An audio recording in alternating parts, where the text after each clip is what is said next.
नाजरीन, जैसे कि हम बिल्कुल आपको इत्तेफाक से ये बता रहे हैं कि यहाँ पर जिन लोगों के वोट हैं, कैंडिडेट भी वही हमारे पास चौधरी हबीबुर रहमान आपसे मुखातिब है।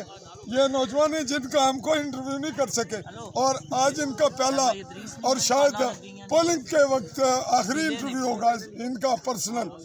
तो इनसे पूछेंगे जी, आप इंतखाबात में आए, बाकी लोगों से तो हमने सवाल किए कि इंतजामी हवाले से पहले बताएंगे यहाँ क्या सूरत हाल है। बहुत बेहतरीन है सूरत हाल, अच्छा निज़ाम चल रहा है, सिक्योरिटी भी ठीक है, आवाम भी ठीक है, लोग अच्छे हैं, एक दूसरे से आपका वोट यहाँ दर्ज है, कितने नंबर वोट है? 418 नंबर 418 नंबर वोट दर्ज है और वोट पोल कर चुके हैं।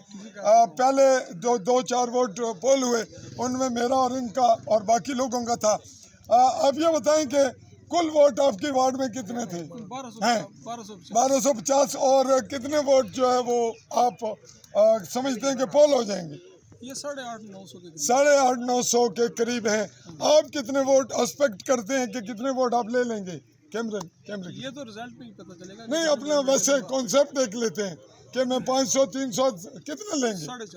450 के लगभग ये तवक्को कर रहे हैं और बाकी लोगों से हमने बिल्कुल एनालिसिस इंटरव्यू लिया और अभी हम चंद लम्हों बाद ये इंटरव्यू मुकम्मल करके नाजरीन दूसरा क्लिप यहाँ पे वो बात करेंगे जो शाम को होगी। हम कबल अस वक्त इसी अवाम के सामने इनका नतीजा इनको बता देंगे और अब अगले उम्मीदवार की जानिब चलते हैं।